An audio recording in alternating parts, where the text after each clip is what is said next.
তামিলনাড়ুর যারা সনাতনী তাদের ভগবান বড় ভগবান, আর আরেকজন ভারতের প্রত্যেক অঞ্চলে যাবেন, অঞ্চল ভেদে তাদের বিশ্বাস অনুযায়ী বড় ভগবান, বড় ভগবান। কিন্তু মুসলমানকে যদি জিজ্ঞাসা করেন, মুসলমান তোমার রবকে, আমরা সব মুসলমান একসাথে জবাব দেব আল্লাহ। কথা বলেন ঠিক কিনা?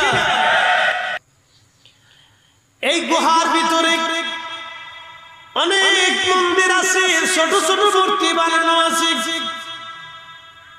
ওই মূর্তিগুলির সামনে সনাতনী যারা বিশ্বাসী তারা মূর্তির সামনে মাথা নত করে বলে, তুমি আমার খোদা। মূর্তির সামনে মাথা নত করে তারা প্রার্থনা করে, তুমি আমাকে দাও, বিদ্যা দাও, অর্থ দাও, টাকা দাও, সুখ দাও, শান্তি দাও। এটা তাদের বিশ্বাস। শুধু এইখানে না, এই মূর্তি আস্তে আস্তে আস্তে আস্তে এক সময়ে কাবা ঘরের ভিতরে আল্লাহর হারাম মক্কাতুল মুকাররমার ভিতরে 360টা মূর্তি এসে জমা হয়ে গেল। 360টা মূর্তি আসার পরে প্রিয় নবী যেদিন দুনিয়াতে তাশরীফ আনলেন, শুনিয়া যান রহমতের নবী যেদিন তাশরীফ আনলেন, হযরত আমেনা বললেন, দুনিয়ার মানুষ আমি দেখলাম আমাকে একটা মেঘখণ্ড ঘিরে ধরে রাখছে। শুধু কি তাই, মেঘের ভিতরে আমি দেখলাম আমার ডানে একজন মহিলা বসে আছে, বড় মা সুন্দরী, খেজুর গাছের মতো লম্বা লম্বা মহিলা। জিজ্ঞেস করলাম, কে গো আপনি? আপনি এত বড় লম্বা মানুষ কোনোদিন তো দেখি নাই, আমার পাশে বসে আছেন। বলে, আমেনা তুমি আমাকে চেনো না, আমি তোমার আদি মাতা হযরত হাওয়া। আমি তোমার কাছে এসেছি, আল্লাহ পাঠিয়েছেন, আল্লাহর বেহেশত থেকে এসেছি তোমার ভিতরে আখিরি নবী। এই নবী কিছু সময় পরে দুনিয়াতে আসবে। প্রিয় নবীকে, আখিরি নবীকে রিসিভ করার জন্য আল্লাহ বেহেশত থেকে আমি হাওয়াকে পাঠিয়েছেন। একবার জোরে বলা যাবে কি মারহাবা?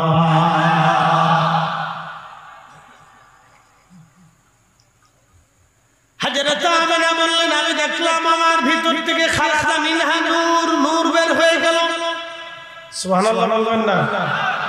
খারাজা মিনহা নূর, আমার ভিতর থেকে নূর বের হয়ে গেল, নূর। শুধু কি নূর বের হলো, আমি দেখলাম কিছু সময় পরে সবার সন্তানরা কান্নাকাটি করে, কিন্তু আমি দেখি আমার সন্তান মুহাম্মদ আমিন সেজদার মধ্যে পড়ে আছে। আল্লাহু আকবার।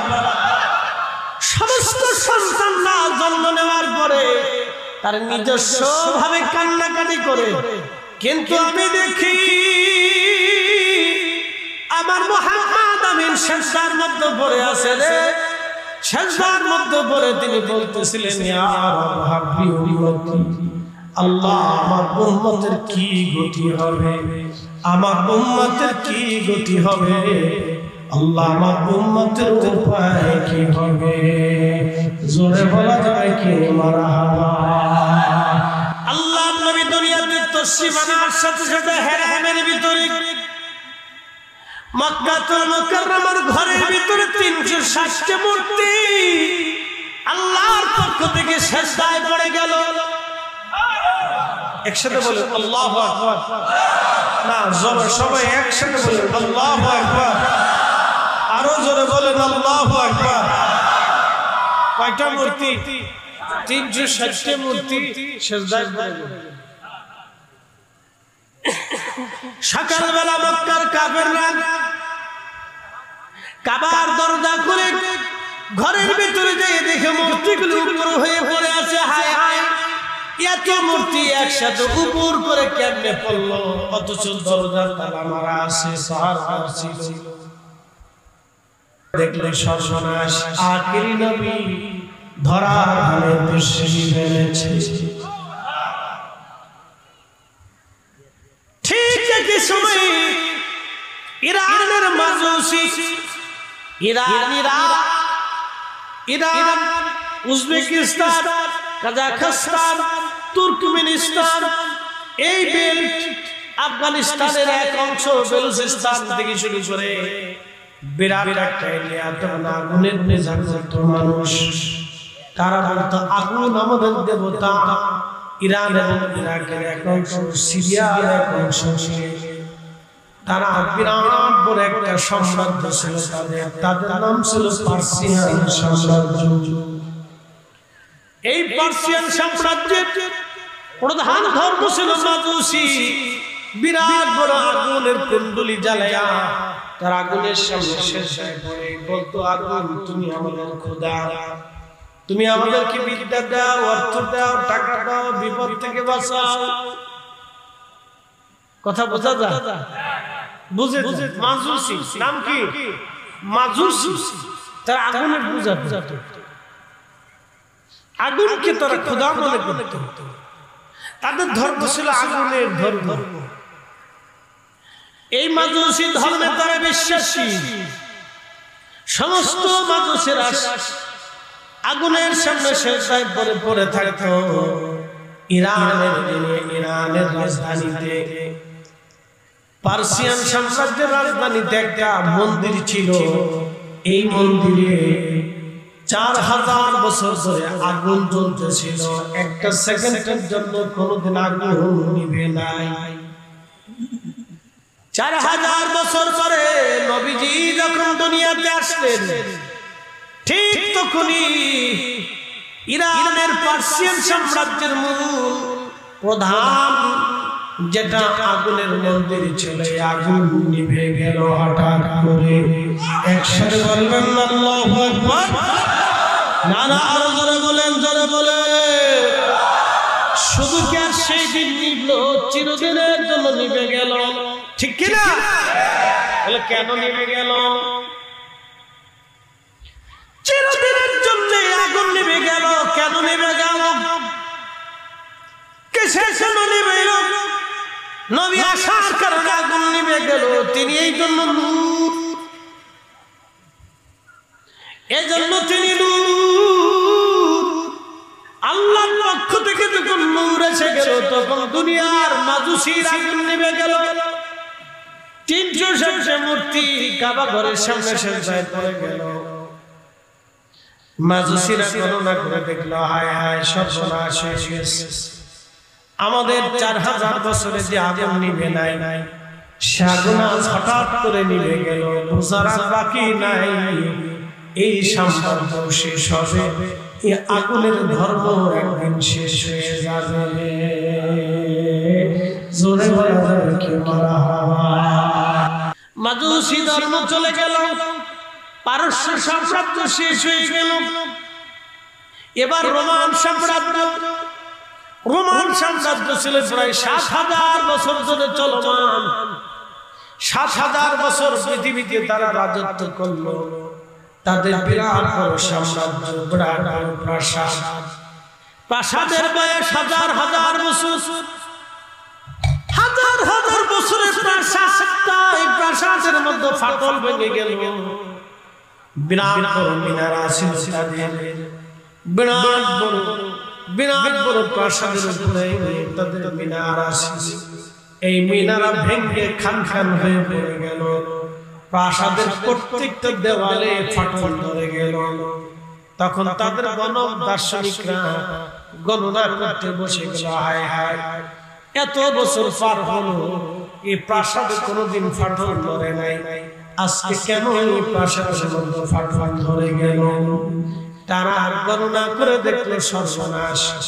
আখিরি নবী রাহমাতুল লিল আলামিন দুনিয়াতে জন্ম নিয়েছেন। এমন একটা শিশু পৃথিবীতে জন্ম নিয়েছে, এমন একটা শিশু পৃথিবীতে আগমন করেছে, যার আগমনে রোম সাম্রাজ্য বাতিল হয়ে যাবে, রোম সাম্রাজ্য ধ্বংস হয়ে যাবে, রোমানরা পরাভূত হয়ে যাবে। ওই শিশু বাচ্চার উম্মতরা তাম দুনিয়াতে প্রভাব বিস্তার করবে, দুনিয়া দখল করবে। একবার জোরে বলা যাবে আল্লাহু আকবার। খুব মনোযোগ দিবেন। এই গোরস্থানের 50 বছর পরে দাঁড়ানোর মতো কেউ নাই। আজকে আপনার আমার পরে কেউ দাঁড়াবে না, তবে কে আপনার কবরে আপন হবে? কঠিন এই মুসিবতে কে আপনার আপন হবে? অন্য কেউ না, তিনি রাহমাতুল লিল আলামিন। চিৎকার করে বলেন আল্লাহু আকবার। উম্মত কে নবী দেখতে আসবে, উম্মতের মায়া। যদি কোনদিন মদিনাতে যান, মদিনার জিয়ারত করতে গেলে যারা আপনাদেরকে হজ বা উমরা করাবে তাদেরকে বলবেন দয়া করে আমাকে খন্দকে নিয়ে চলে যান। খন্দকের মাঠে যাওয়ার পরে এখানে রাস্তা হয়ে গেছে, খন্দকের ছোট্ট পাহাড়ের উপরে মসজিদ পাবেন।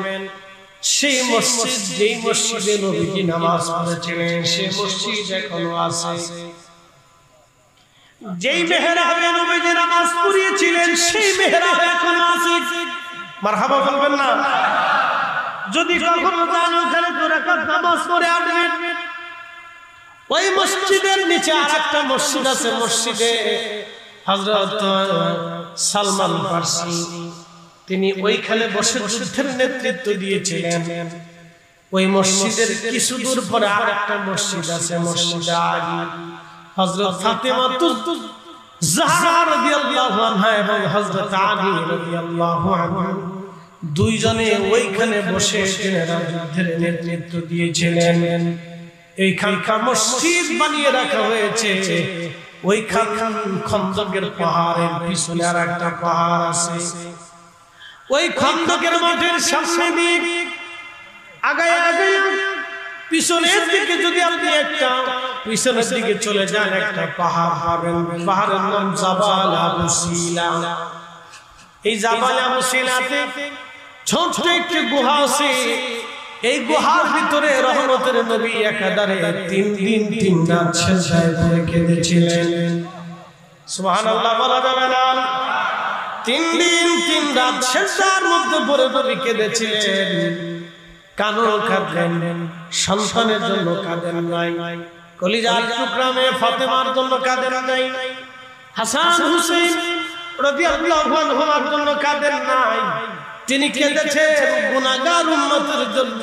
সিজদার মধ্যে পড়ে আল্লাহকে বলেন, ইয়া রব হাবিবি উম্মতি, আল্লাহ আমার উম্মত গুনাহ করে ফেলছে, আল্লাহ আমার উম্মত গুনাহগার, আমার উম্মতের হবে কি উপায় কি? এইভাবে নবী 3 দিন 3 রাত পর্যন্ত কেঁদেছে। ওই জন্য ওই কবরে আপনার আপন কেউ হবে না, যিনি আপন হবে তিনি রাহমাতুল লিল আলামিন। কথা বলেন ঠিক কি না? প্রিয় কালকিনিবাসী, বেশি লম্বা করে রাত্র গভীর করব না। ওই কবরে আমরা সবাই চলে যাব। কবর হবে আমাদের আখিরাত বড় ভয়াবহ হবে। তারুজুল মালাইকাতু ওয়ার রূহু ইলাইহি ফি ইয়াউমিন কানা মিকদারুহু 50 আলফা সানা। আমার রব বললেন, মেহশরের মাঠ, সেই দিন মানুষেরা আমি আল্লাহর দরবারের দিকে দৌড়াইতে থাকবে। সেই দিনটা কত বড় হবে! দুনিয়ার 50,000 বছর এক জায়গা করলে যত বড় হবে, হাসরের ময়দানে একটা দিন হবে তত বড়। দুনিয়ার 50,000 বছর এক জায়গা করলে যত বড়, হাসরের একটা দিন হবে তত বড়। দুনিয়ার 1 সেকেন্ড করে 60 সেকেন্ডে 1 মিনিট হয়, 1 মিনিট করে 60 মিনিট 1 ঘন্টা হয়, 1 ঘন্টা করে বন্ধু 24 ঘন্টা দিন ও রাত হয়। 24 ঘন্টার দিন ও রাতে 1 দিন করে 30 দিনে মাস হয়, 365 দিনে একটা বছর হয়। এই 1 বছর করে 50,000 বছর করলে যত বড় হয়, হাসরের একটা দিন হবে তত বড়। সেই কঠিন দিনে আপনার কে আপন হবে? সেই কঠিন দিনে হাউজে কাউসারের পানি নিয়ে কে দাঁড়িয়ে থাকবে? তিনি অন্য কেউ না, তিনি রাহমাতুল লিল আলামিন কথা বলেন ঠিক কি না? পক্ষ নিলে ওই নবীর পক্ষ নিতে হবে। কথা ঠিক আছে না? হাত উঁচু করে বলেন ঠিক আছে। আল্লাহ কবুল করুক, বলেন আমিন। পক্ষ নিলে ওই রাসূলের নিতে হবে। ভালোবাসতে ওনাকে বাসতে হবে। ইত্তেবা যদি করে, অনুসরণ যদি কাউকে করতে হয় তাহলে ওনাকে করে।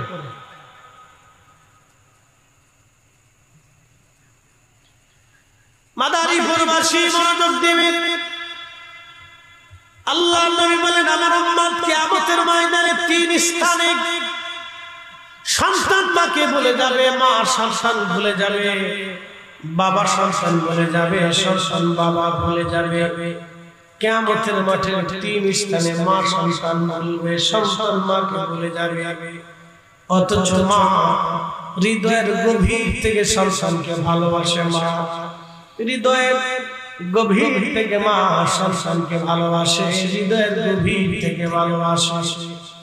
যদি বিশ্বাস না করেন তাহলে মা কি জিনিস বোঝার জন্য আপনার বাড়িতে গরুর বাচ্চা যখন হয়, গাভী যখন প্রসব করে বাচ্চা হয়, এই বাচ্চাটা হওয়ার পরে বাচ্চাটা কোলে নিয়ে আপনি গাভীর রশি কেটে দিবেন, দড়ি কেটে দিবেন, গলার রশি কেটে দেওয়ার পরে আপনি গাভীর বাচ্চাটা নিয়ে পুরা এলাকা আপনি হাঁটতে থাকবেন। রমজানপুর পার হয়ে কালকিনি পার হয়ে আপনি ভুরঘাটা চলে যাবেন, নদীর মধ্যে ঝাঁপ দিবেন। ওই গাভীটা আপনার পিছে পিছে যেতে থাকবে। গাভী অন্য কোথাও যাবে না, আপনার পিছে পিছে যাবে। প্রশ্ন রাখবেন ফরিদি হুজুর, গাভী কে আমারে ভালোবাসে না, গাভী আপনাকে ভালোবাসে না, আপনার কোলে রাখা বাচ্চাটাকে সে ভালোবাসে, কারণ এটা তার কলিজার টুকরা সন্তান। গাভী আপনার পিছু ছাড়বে না, সেই দিন মা পর্যন্ত কিয়ামতের ময়দানে সন্তানকে ভুলে যাবে। তিন জায়গা মা সন্তানকে ভুলে যাবে। এক নাম্বার, যখন মিজানের পাল্লা কায়েম হয়ে যাবে, উম্মতের নেকি গুনাহগুলি ওজন শুরু হয়ে যাবে, সেই কঠিন দিনে সবাই পেরেশান হয়ে যাবে। আহা কত কঠিন পেরেশান হবে সেই দিন। আল্লাহর নবী বলেন আমার উম্মতেরা কোটি কোটি উম্মত কাতার করে দাঁড়িয়ে যাবে, কোটি কোটি উম্মত কাতারবদ্ধভাবে দাঁড়িয়ে যাবে, কোটি কোটি উম্মত কাতারবদ্ধভাবে দাঁড়িয়ে যাবে। সবাই চিন্তায় পড়ে যাবে আজকে কি নেকির পাল্লা ভারী হয় নাকি গুনার পাল্লা ভারী হয়ে যায়। সবাই একই চিন্তা হয়, আমার উপায় কি হবে, আমার উপায় কি হবে। নবীজি বলেন এই মুহূর্তে প্রত্যেক মা তার সন্তানের কথা ভুলে যাবে, সন্তান বাবা মার কথা ভুলে যাবে, স্বামী স্ত্রীর কথা বলে যাবে, স্ত্রী মুহূর্তে স্বামীর কথা বলে যাবে। সবাই একই চিন্তা, আজকে আমার নেকির পাল্লা হালকা হয়ে যায় কিনা। আল্লাহ নবী ডাক দিলেন উম্মত আমি রাসূল ওই সময় তোমাদেরকে ভুলবো না। না না না, একসাথে বলেন আল্লাহু আকবার। এইবার বুঝে যান কাকে ভালোবাসবেন, কার ইত্তেবা করবেন, কার পক্ষ নেবেন, কাকে মহব্বত করবেন, বুঝে যান। কার পক্ষ নেবেন বুঝে যান, কাকে বেশি ভালোবাসবেন বুঝে যান। আল্লাহর হাবিব বললেন আমার উম্মতরে ওই সময় আমি দাঁড়িয়ে থাকবো, শুধু দাঁড়িয়ে থাকবো না, যখনই দেখবো আমার উম্মত নেকের পাল্লা হালকা হয়ে যাচ্ছে, ঠিক তখনই যে উম্মত আমাকে ভালোবেসেছিল, আমাকে অনুসরণ করেছিল, ওই উম্মতের গুনাহের পাল্লার নেকের পাল্লা যখন হালকা হতে থাকে, আমি নবীজি নেকের পাল্লার উপরে তখন কালেমা শরীফ দিয়ে আমি আমার উম্মতের নেকের পাল্লা ভারী করে দেব। একসাথে বলেন আল্লাহু আকবার। না না, হাত উঁচু করে বলেন আল্লাহু আকবার। তাহলে রাসূলের পক্ষে আসি না নাই? হাত উঁচু করে বলেন আসি না নাই? আল্লাহ কবুল করুক, জোরে বলেন আমিন। 30 30,000 বছর লাগবে এই ফুলসিরাতের মাঠ, ফুলসিরাতের ফুল পার হতে। কারো জন্ম বিদ্যুৎ গতিতে, মেঘে বিজলি মারলে যেমন করে চলে যায়, আল্লাহর বান্দা অমন করে চলে যাবে। আর খুব মনোযোগ দিবে, কেউ উটের গতিতে, কেউ ঘোড়ার গতিতে, কেউ হেঁটে হেঁটে, কেউ দৌড়ের গতিতে, কেউ আবার হামাগুড়ি দিয়ে দিয়ে, কেউ আবার হামাগুড়ি দিবে, পরে যেতে চাবে, জড়িয়ে ধরবে, আবার হাঁটবে, আবার একটু জিরাবে, আবার একটু যাবে, আবার একটু যাবে, আবার একটু জিরাবে। এইভাবে তার 30,000 বছর লেগে যাবে। 30,000 বছর এইভাবে তারপরে সে জান্নাতে পৌঁছাবে। অনেক কষ্ট হবে তার জান্নাতে পৌঁছাইতে। বলে হুজুর দেরি কেন? নেকি কম, সম্পদ কম, নেকি কম, নেকি কম। যার যত টাকা তার তত সুন্দর বাড়ি, তার তত সুন্দর গাড়ি, তার তত সুন্দর জমি, তার তত সুন্দর বিছানাপত্র। যার টাকা নাই তার এখানে কিছুই নাই সম্পদ। আখিরাতের জন্য টাকা পয়সা হবে না, আখিরাতে হবে ঈমান আর আমল। ঈমান আর আমল যার বেশি, ঈমান আমল যার বেশি, ঈমান আমল যার বেশি, সে ফুলসিরাত পার হয়ে যাবে বিদ্যুৎ গতিতে। সুবহানাল্লাহ বলবেন না? প্রিয় উপস্থিতি, এই জগতের পরে আরেকটা জগৎ আসবে। এই জগতের নাম বারজাখের জগৎ। এই জগৎটা কিয়ামত পর্যন্ত হবে না, কিয়ামত পর্যন্ত হবে। এই জগতের পরে আরেকটা জগৎ আসবে। অবিল আখিরাতি হুম ইউকিনুন। আখিরাতের মাঠ কায়েম হয়ে যাবে, হাসরের মাঠ কায়েম হবে। সেই দিনের একদিন হবে দুনিয়ার 50,000 বছরের সমান। সেই দিনের কত হাজার বছর, কত দিন পার হবে আমরা তাও জানি না। সেই দিনও চলবে। আপনাকে আল্লাহ আরশে মুআল্লার ছায়ার নিচে নিবে। এটা আরেকটা জগৎ। একসাথে বলবেন না মারহাবা? ওই সময় আল্লাহর আশ্রয় থাকবে আরশে মুআল্লার ছায়া। ওই সময় আরশে মুআল্লার ছায়া ছাড়া আর কোনো ছায়া হবে না। সেই দিন আল্লাহর নবী বললেন, কয়েক শ্রেণীর বান্দাকে আল্লাহ আরশে মুআল্লার ছায়ার নিচে জায়গা দিবে। এক শ্রেণী, প্রথমত যারা দুনিয়াতে ন্যায় বিচার করত, যারা দুনিয়াতে ন্যায় বিচার করত, আদেল ছিল, ন্যায় বিচার করত, এমন ব্যক্তিকে কিয়ামতের ময়দানে আল্লাহ আমার রব আরশে মুআল্লার নিচে জায়গা করে দিবে। আর এই ব্যক্তিকে, যে ব্যক্তি নামাজ পড়ে মসজিদ থেকে বের হয়ে আবার মসজিদে ঢুকতো, নামাজ পড়ে মসজিদ থেকে বের হয়ে আবার মসজিদে যাইতো, বারে বারে মসজিদে যাইতো, তার দিল থেকে মসজিদে এসে ঝুলিয়ে রেখেছিল, এই ব্যক্তি আরশে মুআল্লার নিচে জায়গা হয়ে যাবে। আর ওই দিন সেই দানশীল ডান হাতে দান করলো, কিন্তু বাম হাতে জানে না। কিয়ামতের ময়দানে আরশে মুআল্লার নিচে তার জায়গা হয়ে যাবে। ওই যুবককে আরশে মুআল্লার নিচে জায়গা হবে। যে সুন্দরী নারী তাকে জেনার জন্য ডাকলো, জেনা করার মতো সুযোগ তার ছিল, কিন্তু ওই নারীর সাথে সে জেনা করে নাই, আল্লাহর ভয়ে চলে আসছে। এই যুবককে কিয়ামতের ময়দানে আল্লাহ আরশে মুআল্লার নিচে জায়গা করে দিবে। একসাথে বলবেন না মারহাবা? আরো জোরে বলেন আল্লাহু আকবার। আরেক শ্রেণী মানুষকে আল্লাহ আরশে মুআল্লার নিচে জায়গা করে দিবে, যারা আল্লাহর ওলি হয়ে যাবে, আল্লাহর বন্ধু হয়ে যাবে। আলা ইন্না আউলিয়া আল্লাহি লা খাউফুন। আল্লাহ বলেন সবসময় আমার ওলি যারা, তাদের ভয় নাই, ওয়ালা হুম ইয়াহজানুন, তাদের কোনো চিন্তা নাই। এই আয়াতের তাফসীরে নবী বললেন, তারা আরশে মুআল্লার নিচে নূরের মিম্বরে, নূরের চেহারা, নূরের মিম্বরে, নূরের মিম্বরে, নূরের চেহারায়, নূরের আসনে, নূরের টুপি পরিয়া আল্লাহ তাদেরকে আরশে মুআল্লার নিচে বসায় রাখবে। একসাথে বলবেন আল্লাহু আকবার। নবীরা জিজ্ঞেস করবে আল্লাহ এরা কারা? শহীদরা বলবে আল্লাহ এরা কারা? নূরের মিম্বরে, নূরের চেহারায়, নূরের জগতে, নূরের স্থানে তারা বসে আছে আরশে মুআল্লার ভিতরে নিচে। এত মর্যাদা কারা? আল্লাহ এই জগতে কারা এই আরামে বসে আছে? আল্লাহ বলবে না, আমার শহীদ নবীরা, এরা হলো তারা যারা দুনিয়াতে একজন আরেকজনকে শুধু আমি আল্লাহর জন্য ভালোবাসছিল, শুধু আমি আল্লাহর জন্য, আল্লাহর জন্য, আল্লাহর জন্য, আল্লাহর জন্য। আজকে মাহফিলে আসছে আল্লাহর জন্য, রাসূল ভালোবাসি আল্লাহর জন্য, ওলি ভালোবাসি আল্লাহর জন্য, আলেম ভালোবাসি আল্লাহর জন্য, জিকিরের মাহফিলে বসি আল্লাহর জন্য, দুআর মজলিসে বসি আল্লাহর জন্য। আমরা একত্রিত হইয়া জিকিরের মজলিস কায়েম করি আল্লাহর জন্য। আমাদের জীবনে সব হবে আল্লাহর জন্য। যখনই আল্লাহর জন্য হবে তখনই আরশে মুআল্লার নিচে আমাদের জায়গা বরাদ্দ হয়ে যাবে। একবার চিৎকার মেরে ধরে বলেন না মারহাবা।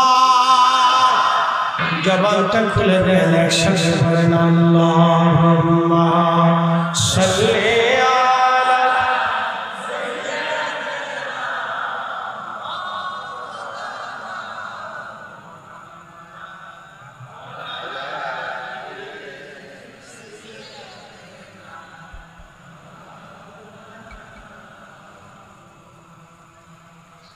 উড়ে যাও রে মাহফিলের হাওয়া,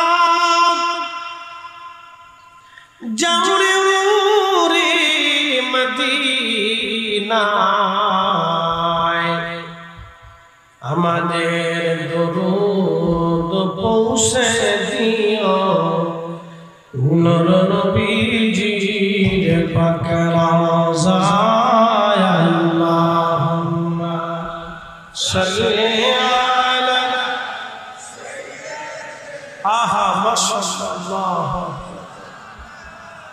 মুহাম্মদ ওয়া আলা আলি সাইয়্যিদিনা।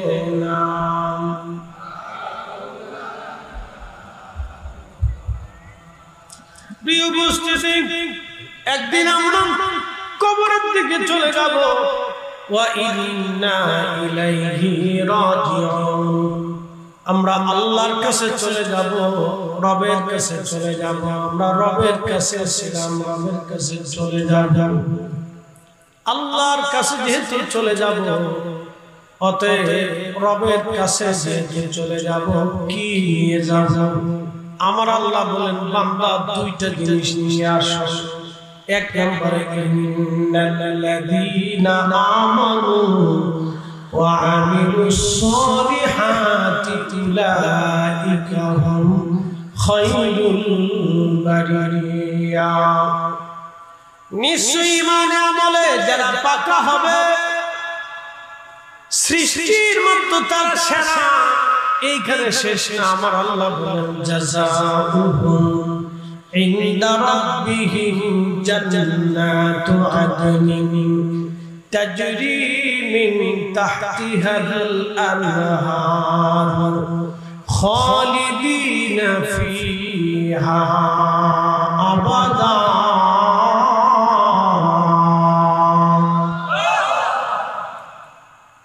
আমি রব্বুল আলামিন ঈমানে আমলে পাকা হয়ে যারা দুনিয়া থেকে আগে আল্লাহর কাছে আসবে, আমি তাদের জন্য একটা আবাস আমি তৈরি করব। চিরদিনের জন্য একটা আবাস হবে। দুনিয়া চিরদিনের জন্য না, দুনিয়া অল্প সময়ের জন্য। কিন্তু এই দুনিয়ার পরে আরেকটা জগতে আপনি চলে যাবেন, যে জগতের নাম হলো বারজাখ। সেই জগৎটাও চিরদিন হবে না, সেটা কিয়ামত পর্যন্ত সময় হবে।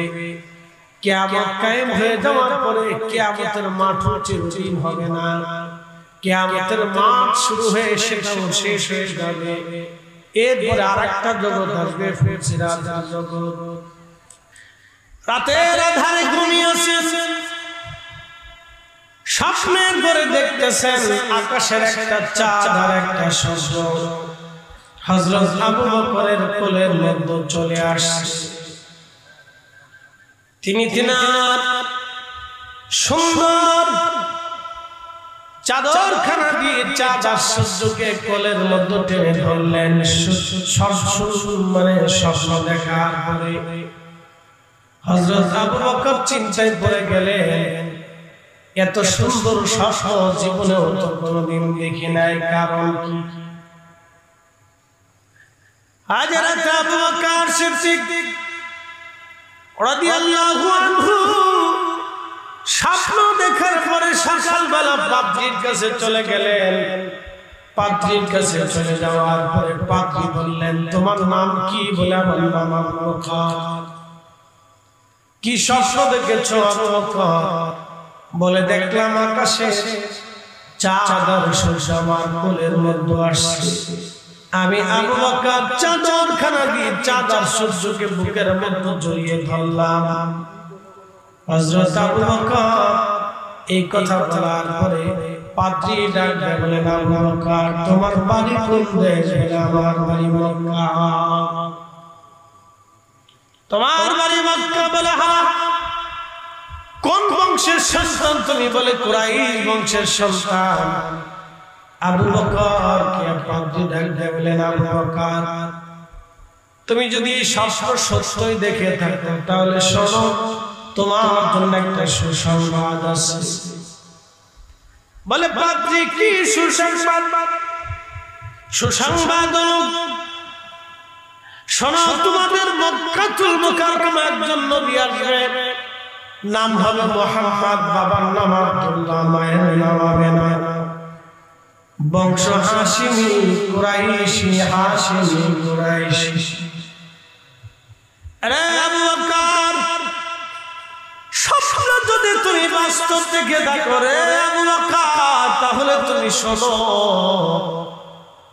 তুমি হবা ওই নবীর প্রথম, তুমি হবা ওই নবীর সাথী, তুমি হবা ওই নবীর প্রথম খলিফা। জোরে বলেন সুবহানাল্লাহ।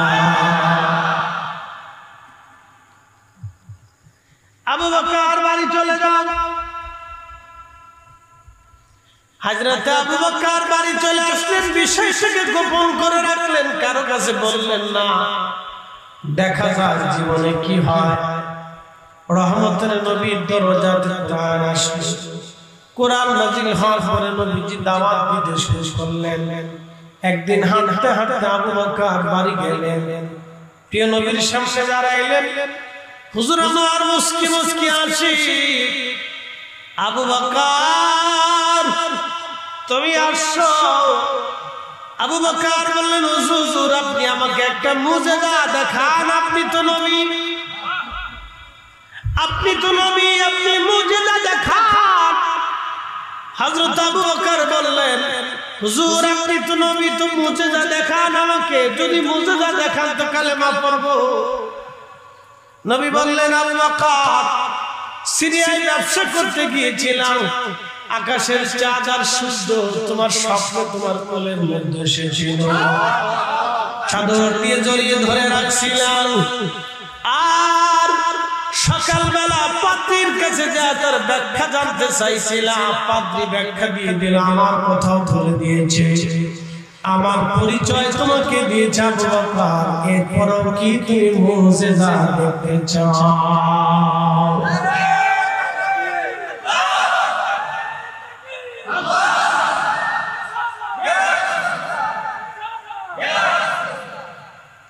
আরে আবু বকর এরপরও কি তুমি আমার মুজিজা দেখতে চাও? আবু বকর ডাক দিয়ে বলল, হুজুর আর মুজিজা দেখা লাগবে না, আপনার জবানে আমার জবানে মিলে দেন, পড়ে দেন লা ইলাহা ইল্লাল্লাহু মুহাম্মাদুর রাসূলুল্লাহ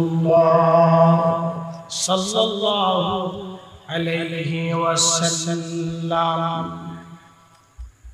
একাল কালিমাশি মনোযোগ দিয়ে শুনবেন বাবাজি।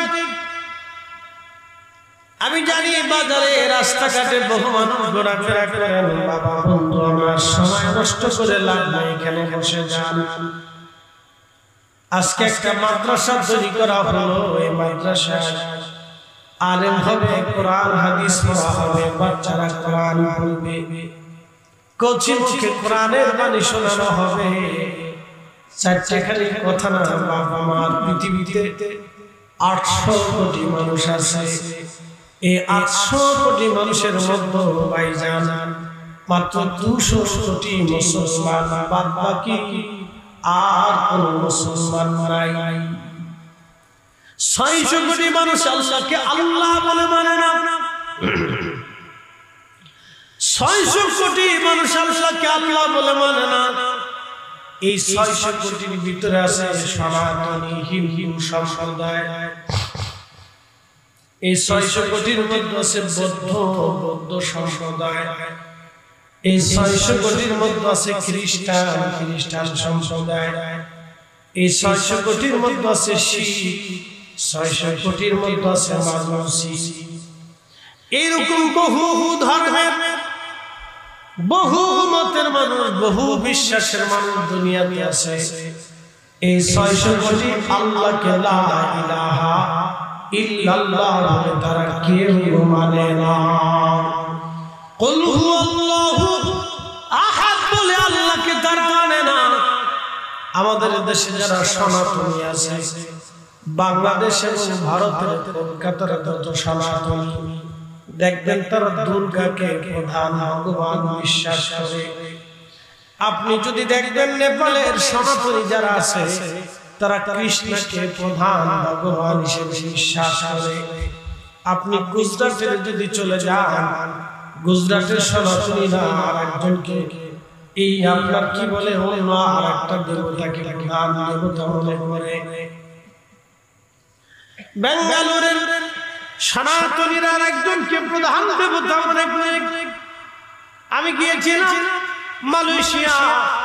মালয়েশিয়াতে বাইজান একটা পাহাড় আছে, একটা গুহা আছে। এই গুহাটার বয়স 40 কোটি বছর।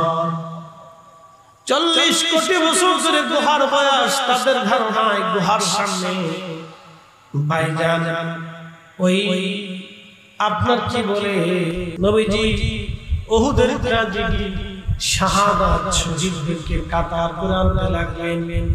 নবীজির চাচা হযরত আমির হামজা বক্ষ মোবারক ফেরে কলিজা বের করে কান নাক কেটে কেটে টুকরা টুকরা করে ফেলে দেওয়া হয়েছে। আল্লাহর নবী নিজে আহত, প্রচন্ড ব্যথিত। নবীজির আপন চাচা না, যে আদরের চাচা, বাবার মোহাব্বত দিয়ে যাকে আঁকড়ে ধরে রাখতেন, সেই চাচা আজকে দুনিয়ায় নাই। নবীজি একদিকে বেদনায় আছে, অন্যদিকে আহত হয়ে আছে। সাহাবীদেরকে কাতার করে শোয়ানো হচ্ছে। 70 জন সাহাবী শহীদ হয়ে গেছে। 4 কথা না, কলিজার টুকরো 70 জন সাহাবী শহীদ হয়ে আছে। আল্লাহ নবীজি সমস্ত সাহাবীদেরকে কাফন দাফন শুরু করলেন। শহীদদের অর্থ হলো তাদেরকে গোসল করানো হয় না, রক্তমাখা অবস্থায় তাদেরকে দাফন করা হয়। তাদের গোসল করানো হয় না। আল্লাহর পথে যারা শহীদ হয় তাদের কোনো গোসল নাই, রক্তমাখা অবস্থায় তাদের দাফন করা হয়। শামসামির বিনা গোসলে রক্তমাখা অবস্থায় দাফন করা হচ্ছে। হযরত হামজালার স্ত্রী দৌড়ায় গেলেন, উহুদে যায় নবীজির সামনে দাঁড়ায় দাঁড়ায় কাঁদে। কে তুমি কাঁদো? বলি ইয়া রাসূলুল্লাহ, আমি হামজালার বিবি। কাঁদো কেন? তোমাদের না গত রাত বাসর হয়েছে। হুজুর, আপনার হামজালা উহুদের ময়দানে শহীদ হয়ে গেছে। আমার হামজালা উহুদে কেন? বলে হুজুর, আপনি শহীদ হয়েছেন এই কথা শুনিয়া গোসলবিহীন আপনার হামজালা ঘর থেকে তলোয়ার হাতে নিয়ে আমার কাছ থেকে বিদায় নাই। বিবিরে আর কোনদিন দুনিয়াতে তোমার সাথে দেখা হবে না, হাসরের ময়দানে দেখা হবে। ইয়া রাসূলুল্লাহ, আপনার হামজালা উহুদের ময়দানে এসে শহীদ হয়ে গেছে। নবীজি, আপনার হামজালা না পা গোসলবিহীন আপনার হামজালাকে দাফন দিবেন না। আল্লাহর নবী বললেন, সাহাবীরা রে, সারা উহুদ তন্ন করে খুঁজে দেখো আমার হামজালার লাশ কোথায় আছে। সারা উহুদের ময়দান তন্ন করে তালাশ করা হয়। সাহাবীরা এসে বললেন, হুজুর, আপনার হামজালার লাশ সারা উহুদের মধ্যে কোথাও খুঁজে পাওয়া যায় না। নবীজি চিন্তিত হয়ে গেলেন, তাহলে লাশ কোথায় গেল? ইতিমধ্যে জিবরাইল এসেছেন। ইয়া রাসূলুল্লাহ, আপনার হামজালার লাশ নিয়ে চিন্তা করতে হবে না নবীজি, আপনার হানজালার লাশ আসমান জগতে নিয়ে আল্লাহ রহমতের ফেরেশতারা হাউজে কাউসারের পানি দিয়া আপনার হানজালায় গোসল করাইয়া পবিত্র বানাইয়া দিছে।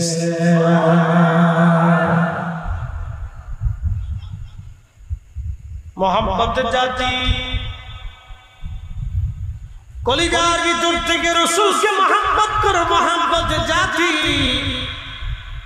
হযরত হানজালার লাশ উহুদে নামাবে ফেরেশতারা নামাচ্ছে, সাহাবীরা দৌড়ায় গেলেন দেখি আজকে দেখবো হানজালার গোসল কেমন হইছে। সাহাবীরা দৌড়ায় যায় দেখলেন হযরত হানজালার চুল দাড়ি মোবারক বেয়ে হাউজে কাউসারের পানি টপ টপ করে উহুদের মাটি ভিজে যাইতেছিল। গাসসুল মালায়েকা হানজালা এসকে রাসূল দিয়ে আল্লাহ খুশি করাইলেন এসকে রাসূল দিয়া। এ কালকিনিবাসী আজকে থেকে নিয়ত করে যাব রাসূল মিথ্যা বলে নাই, আমরা বলবো না, নবী ধোঁকা দেয় নাই, আমরা দেব না, আল্লাহ রাসূল কারো হক নষ্ট করে না, আমরাও করব না, নবীজির চরিত্রে চরিত্রে বড় হব, নবীর রঙে রাঙাইতে হব। এই ওয়াদা এই মোহাম্মত নিয়ে যদি বাড়ি পর্যন্ত যেতে পারি আজকে ওয়াদা সার্থক হবে। কবর আমাদের সামনে, আল্লাহ বলেন বান্দারে তুমি চলে আসবে আমার কাছে। কোন হুজুর আপনি বলে দেন ইন্নাল মাউতাল্লাযী তাফিরুনা বিহি ফাইন্নাহু মুলাকীকুম। হুজুর আপনার উম্মত মৃত্যু থেকে তারা পালায়, নবীজি বলে দেন মরণ থেকে পালাইতে পারবে না। ফাইন্নাহু মুলাকীকুম, এ মরণ তার সাথে মুলাকাত করবে, এ মরণ তার সাথে মুলাকাত করবে, এ মরণ তার সাথে মুলাকাত করবে। বুঝাইতে পারছি? তাহলে ওই জগতে জায়গা হবে কার? কয়েক শ্রেণীর মানুষের। তার ভিতরে এক শ্রেণী যারা দুনিয়াতে একজন আরেকজনকে আল্লাহর জন্য ভালোবাসে। কার জন্য? আল্লাহর জন্য ভালোবাসে। হাসরের ময়দানে আরশে আল্লাহর নিচে তাদের জায়গা হবে, এটাও একটা জগৎ। কত হাজার বছর এখানে অবস্থান করবে কেউ জানে না। আল্লাহ খাওয়াবে, আল্লাহ পানি পান করাবে, হাউজে কাউসারের পানি আল্লাহ তাদেরকে পিলাবে। এ শুনে যান, এ কথা বলি সারা জীবন বুঝে যাবে। তাহলে আমরা যে জগতে আছি এই জগৎ কি স্থায়ী না অস্থায়ী? আমরা কি থাকবো না চলে যাব? তো চলে যাওয়ার সময় কি নিয়ে যাবো? কতরা আম, জাম, কলা, কাঁঠাল, পেঁপে, লিচু, টাকা পয়সা, সোনা দানা এগুলি নিয়ে যাবো নাকি বলেন? সুযোগ আছে? কোনো সুযোগ নেই। দুইটা জিনিস, ঈমান, আমল। জোরে বলেন ঈমান, জোরে বলেন ঈমান। আর ঈমানের লজ্জত আপনার আসবে না যদি হাসতে হুববে রাহমাতুল লিল আলামিন অন্তরে না থাকে। যদি রাসূলের মোহাম্মত না থাকে ঈমানের গুনাহ, কথা বলেন ঠিক কি না? নবীর মোহাম্মত থাকতে হবে। হুজুর বলবেন হুজুর রাসূলের মোহাম্মত কি? বুঝি নেই। রাসূলের মোহাম্মত দুই ধরনের, একটা জাতি আর একটা সিফাত। বলে সিফাত কি? টুপি নবীজি মাথায় দিয়েছেন, আপনি টুপি দেন। পাগড়ি পরেছেন, আপনি পরেন। দাড়ি রাখছেন, আপনি রাখেন। ডান হাতে খেয়েছেন, আপনি খান। আঙ্গুল চাটেন, আপনিও চাটেন। দস্তরখানা বিছাইছেন, আপনিও বিছান। আল্লাহ নবী মেহমানদারি করছেন, আপনিও করেন। ভিখারিকে দান করছেন, আপনিও করেন। এইগুলি হচ্ছে কিছু কিছু সুন্নাত আছে। ডান রাস্তা দিয়ে ডান পথে চলা, আল্লাহ রাসূল চলেছেন, আপনিও চলেন। এইরকম আল্লাহ রাসূলের যত সুন্নাত আছে, এই সুন্নাতগুলি বেছে বেছে আমল করার নাম হচ্ছে সুন্নতে সিফাতি, এগুলো হচ্ছে মুহাব্বতের সিফাতি। এই সিফাতি মুহাব্বতের কথা বলতে যে আল্লাহ রাসূল বলেন মান আহাব্বা সুন্নতি, যে আমার সুন্নতকে ভালোবাসবে, ফাকাদ আহাব্বানি, সে আমাকে ভালোবাসবে, আমান আহাব্বানি, যে আমাকে ভালোবাসবে, কানা মাই ফিল জান্নাহ, সে আমার সাথে জান্নাতে চলে যাবে। আর একটা মুহাব্বতের নাম মুহাব্বতের জাতি। বলে মুহাব্বতের জাতি কি? মুহাব্বতের জাতি আপনাকে বুঝাই। গসবুল মালায়েকা, আমার দিকে তাকাবেন, মাইকে কান দিবেন, যে যেখান থেকে শুনতেছেন সেখান থেকে শুনবেন। গসবুল মালায়েকা নাম ছিল হযরত হামজালা।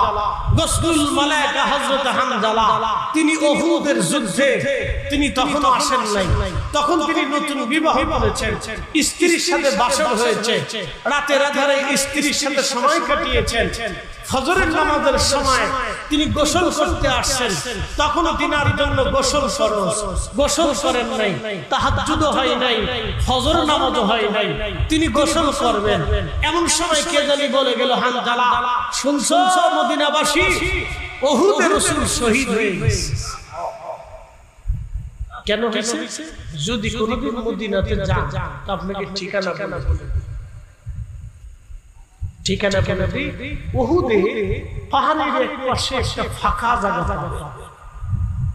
ওই ফাঁকা জায়গা ওঠার আগে নিচে একটা মসজিদ পাবে। এটা মসজিদ মুখতাসার করে বানিয়ে রাখা হয়েছে। ওই মসজিদে নবীজি আসরের নামাজ পড়তেছিলেন। নামাজ পড়া শেষ, এই মুহূর্তে পিছন দিক থেকে কাফেররা আক্রমণ করছে। আল্লাহ হাবিবের দন্ত মুবারক ওইখানে শহীদ হল। রাসূল কারীমের মাথা মুবারক আঘাত লাগলো। আল্লাহর নবীকে বাঁচাইতে বললেন সাহাবায়ে কেরাম, কে আছো রাসূলকে বাঁচাও। নবীর সাহাবী তালহা রাদিয়াল্লাহু আনহু শুনে যাচ্ছে কাফেরদের সামনে ঢাল হয়ে গেলেন। শত শত কাফেরের সাথে একা লড়াই করতেছে।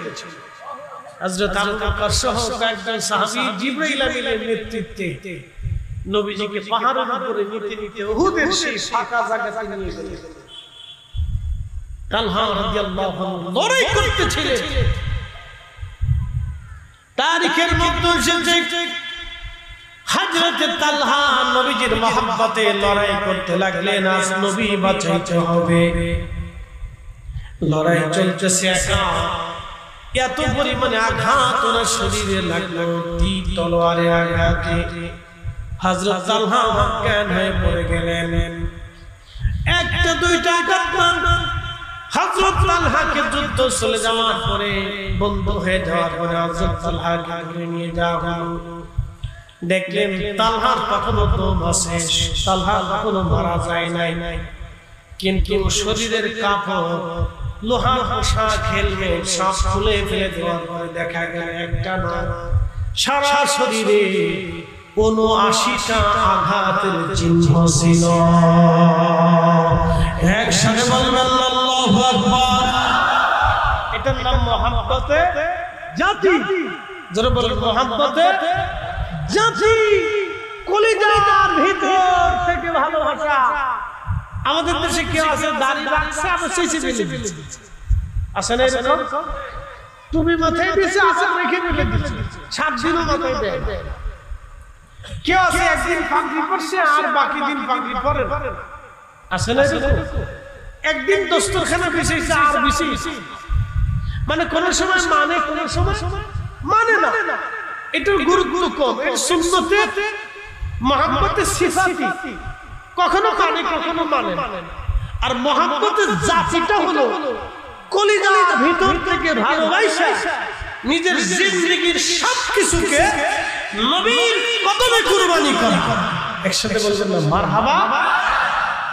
তিনি হযরত গসবুল মালায়েকা হামজালা ওই উহুদের ওইখানে নিয়ে যাওয়ার পরে সারা উহুদে জানাজানি হলো নবী নাই, নবী শহীদ হয়ে গেছে।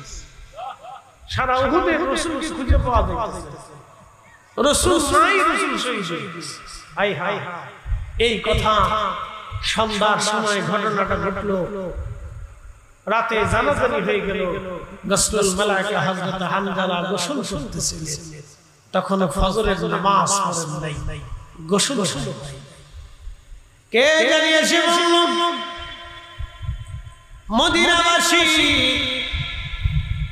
হান শামস নবীজি উহুদের শহীদ গসল মালায়েকা হযরত হামজালা পানির মশকখানা হাত থেকে ছেড়ে দিলেন ছেড়ে দিয়ে গোসল বাদ দিয়ে বিবির ঘরে দরজার সামনে দাঁড়িয়ে গেলেন বিবি ঘরের ভিতরে একটা তলোয়ার আছে তলোয়ার খানা আমাকে দাও বিবি বললেন স্বামী গোসল করতে গেলেন গোসল বাদ দিয়ে তলোয়ার কেন চান বলে বিবি রে গোসল করতেছিলাম কে জানি রাস্তা দিয়ে বলে যায় নবী নাকি উহুদের শহীদ হয়ে গেছে বিবি রে বলো আমি কার জন্য গোসল করব কার জন্য জীবন করব কার জন্য দুনিয়ায় আমি বেঁচে থাকবো রাসূলই নাই আমি হামজালার বেঁচে থেকে লাভ নবী নাই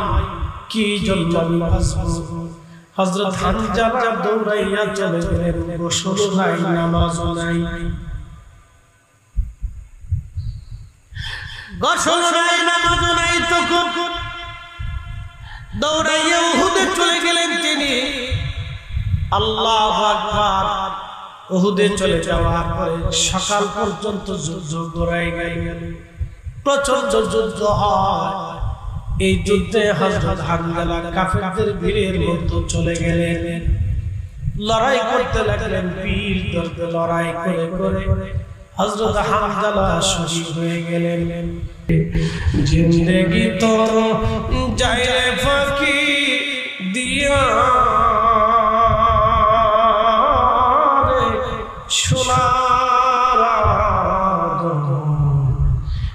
জিন্দেগি তো যায় ফাঁকি দিয়া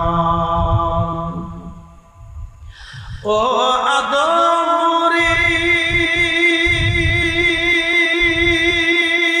পাগ ধরিয়া গেছে দাড়ি দন্ত বসে গোটা চারি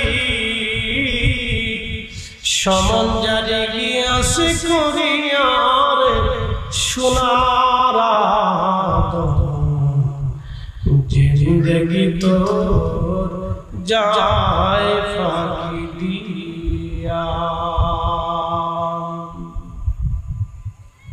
সময় আমাদের কোন কাজ আমাদের বেশি আমরা সবাই একদিন কবরের যাত্রী হয়ে যাব বেশি সময় আমাদের হয়তো হাতে নাই যে কোনো সময় আমরা যাত্রী হব যে কোনো সময় আমরা চলে যাব যে কোনো সময় আমরা মারা যাব যে কোনো সময় আমাদের ডাক আসবে বিদায়ের পালা আসবে উপস্থিতি কিছু নিয়ে যাওয়ার কোনো সুযোগ নাই আমার এই ভাইটা পাগলামি করে সুর করে বাগান বাড়ি সাজিয়েছেন আবার এখানে মাদ্রাসা করেছেন 50 বছর পরে আপনার কবরের পাশে দাঁড়ানোর মতো কেউ নাই কিন্তু এই মাদ্রাসার ছেলেরা কোরআন পড়বে যত সময় কোরআন পড়বে আপনি কবরে থাকবেন আপনি কবরে ঘুমাবেন কিন্তু কোরআন ঘুমাবে না এই কোরআন পড়বেন কোরআনের নেকি কি আপনার কবরে অটোমেটিক যাইতে থাকবে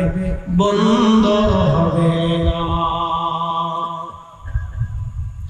ছেলেরা হাদিস পড়বে আলেম হবে কোরআন শিখবে যতদিন পর্যন্ত বেঁচে থাকবে যতদিন কোরআন ওরা পড়বে নেকের দরজা আপনার বন্ধ হবে না কারণ এই মাদ্রাসা বানিয়েছিলেন এই মাদ্রাসা রুটি রিজিকে মাদ্রাসাতে জমা করেছিলেন টাকা নষ্ট হবে না বন্ধু আমার যদি বলেন হুজুর আল্লাহর নবীকে ভালোবাসি যদি বলেন হুজুর আখিরাতে হাউজে কাউসারের পানি বড় দরকার তাহলে আসেন কেউ মাহবুব হবেন না একটা লোক কবর আমাদের সামনের যাত্রা কিন্তু কবর আপনি যতই প্রাসাদ বানান থাকার আর কোনো সুযোগ নাই আমি মালয়েশিয়াতে দেখেছি বিরাট বড় প্রাসাদ বিরাট বড় টাওয়ার তারা বানিয়েছে বিরাট বড় টাওয়ার বিরাট বড় টাওয়ার টুইন টাওয়ার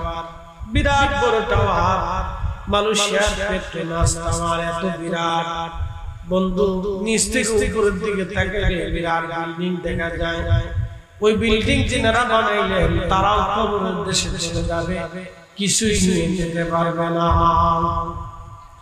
কিচ্ছু নিতে পারবে না।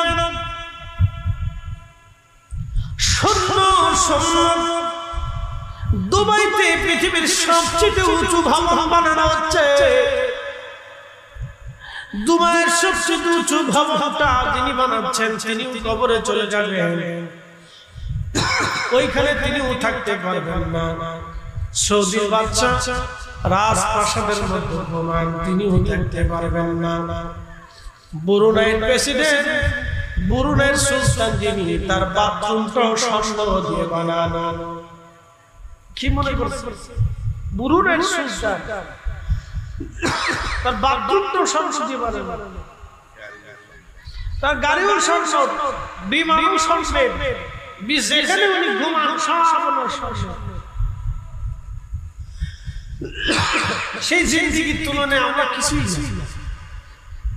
আলিশান সুন্দর প্রাসাদের মধ্যে থাকেন, নির্বিচ্ছিন্ন একেবারে বিচ্ছিন্ন নিরাপত্তার ভিতরে। বলেন আজরাইল যাবে কি যাবে না? একসাথে বলেন যাবে কি যাবে না? আমাদের আসবে কি আসবে না? আসবে। এই জন্য আল্লাহ وأنفقوا مما رزقناكم من قبل أن يأتي أحدكم الموت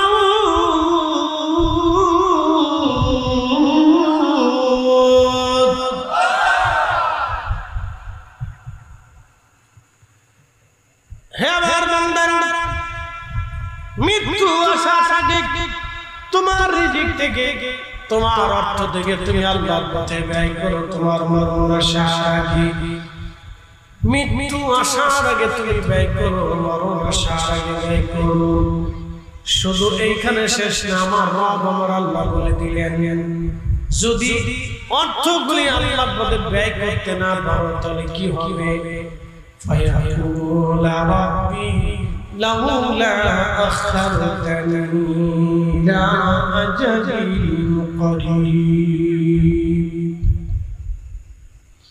শুধু এইখানে শেষ না, যখনই তোমার মৃত্যু আসবে আর আমি আল্লাহর আদালতে তুমি চলে আসবা, তোমার সম্পদ তুমি দেখে আসছো, সম্পদ কাজে লাগে নাই, তখনই সেই দিন আফসোস করে বলবেন, হে রব আমাকে আবার দুনিয়াতে পাঠায় দেন, ফাআসাদদাকা, বেশি বেশি করে সাদকা দান করব, ওয়া আকুম মিনাস সালিহিন, আর নেককারদের অন্তর্ভুক্ত হয়ে যাব। বাদশা ক্যা ফকির হো সবকো এক হি ঠিকানা। মেশরের মাঠে মানুষেরা হাতের গোশতগুলি কামড়ায় কামড়ায় টেনে টেনে ছিঁড়ে ফেলবে, ফায়াকুল রাব্বি লাউলা আখখারতানি ইলা আজালিন করিব, আল্লাহ আমাকে আবার দুনিয়াতে পাঠান, আবার দুনিয়াতে পাঠান, ফাসাদদাকা, বেশি বেশি করে সাদকা দিব, ওয়া আকুম মিনাস সালিহিন, নেককারদের অন্তর্ভুক্ত হব। আল্লাহ সেই জবাব দিবেন, ওয়ালা ইউআখিরাল্লাহু নাফসান ইযা জাআ আজালুহা।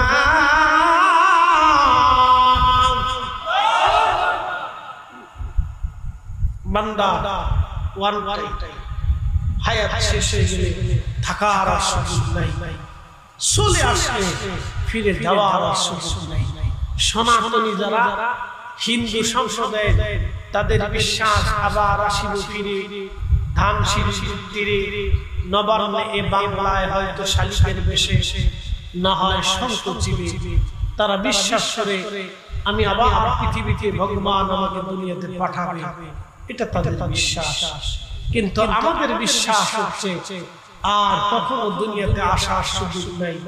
তারা পুনর্জন্মে বিশ্বাসী, আমরা পুনরুত্থানে বিশ্বাসী। পৃথিবীতে আবার জন্ম নেওয়ার কোনো রাস্তা নাই, আমাদেরকে পুনরুত্থান করা হবে। আবার জিন্দা করে হাসরের ময়দানে উঠাইয়া হিসাব গ্রহণ করা লাগবে। কিরামান কাতিবিনা ইয়ালামুনা মা তাফআলুন, কি আপনি করেন কিরামান কাতিবিন সব লিখতেছে। পালানোর কোনো রাস্তা নাই।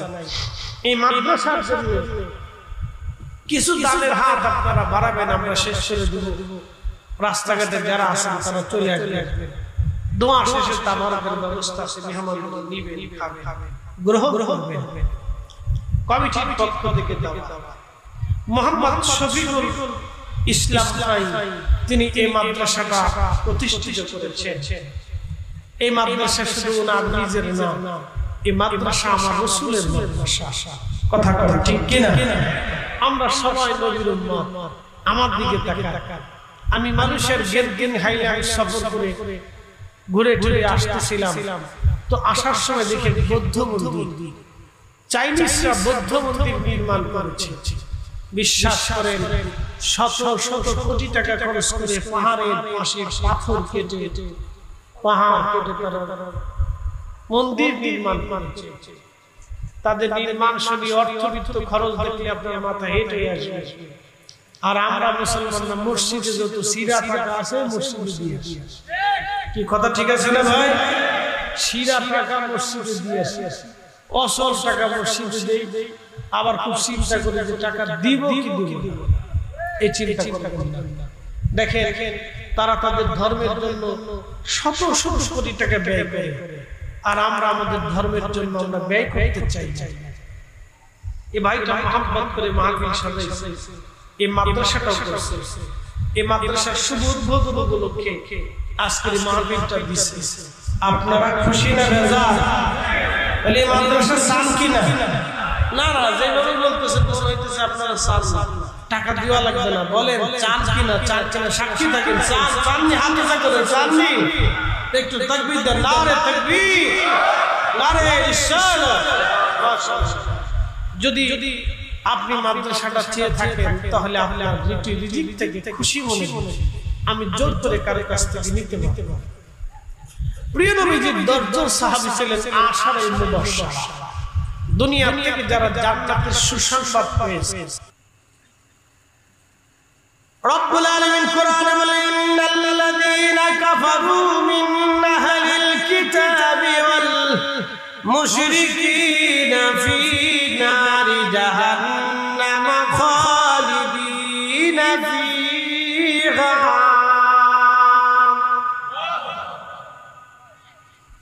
বুঝতে কোনো অসুবিধা নাই তো?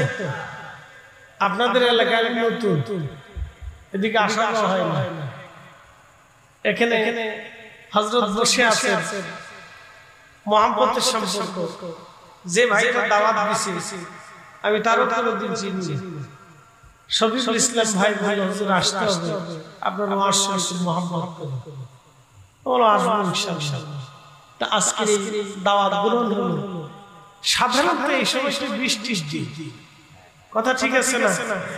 কোন পাগলে এত বড় প্যান্ডেল সাজাইয়া মাহফিল করে করতেন? কোন পাগলে উনারে কামড়াইলো যে উনি মাহফিলে এত বড় প্যান্ডেল করিয়া সাজাইয়া তবর উনি নিদি করে রাখছে? উনি নিজেও জানেন না বৃষ্টি আসলে আসতে পারে, কারণ বৃষ্টির দিন তো বৃষ্টি আসবে। উনি আল্লাহর উপর ভরসা করে চালাচ্ছেন। একসাথে বলবেন না মারহাবা? আল্লাহর উপরে একই রেখে বিশ্বাস করে চালাই দিয়েছে যে আল্লাহ সাহায্য করবে। আমি বলছিলাম যে আল্লাহ সাহায্য করবে, চালা আল্লাহ চালা চালা। তো সাধারণত বৃষ্টির দিন যে কোনো সময় বৃষ্টি আসতে পারে, সকালেও হতে পারে, দুপুর হতে পারে, এখন হতে পারে।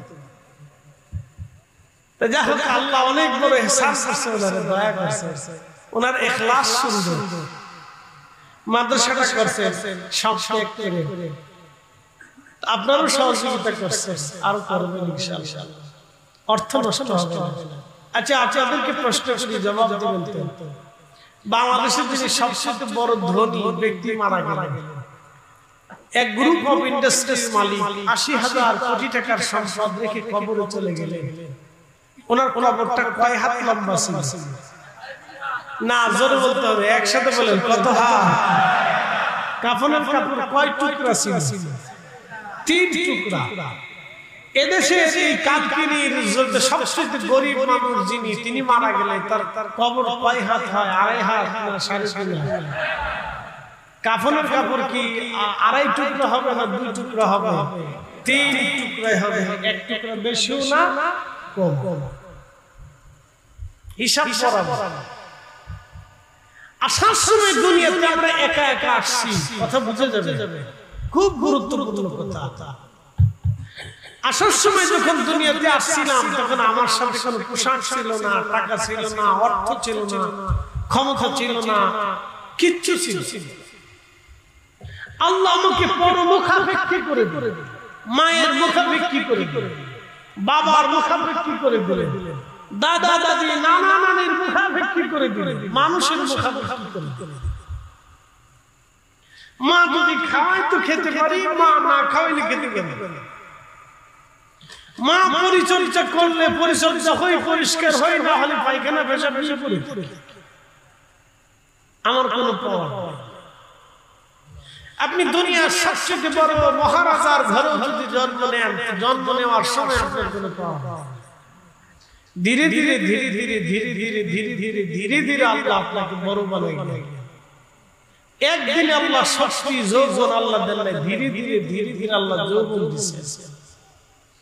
যৌবনে পদার্পণ করলে শক্তি সামর্থ্য বেড়ে গেল, অর্থবিত্ত হয়ে গেল, ক্ষমতা হয়ে গেল, আর আপনি একেবারে ক্ষমতা পাওয়ার পরে, অর্থবিত্ত হওয়ার পরে আপনি আর গরিব মানুষের দিকে ফিরে তাকান না।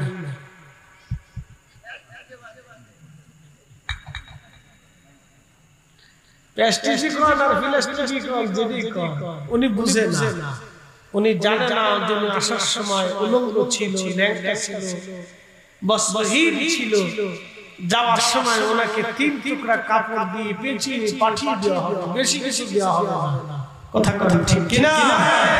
এটা যদি বুঝতাম তাহলে আমরা রাসূলের আদর্শে, নবীর গোলামিতে নিজের জীবনকে কুরবানি করে দিতাম।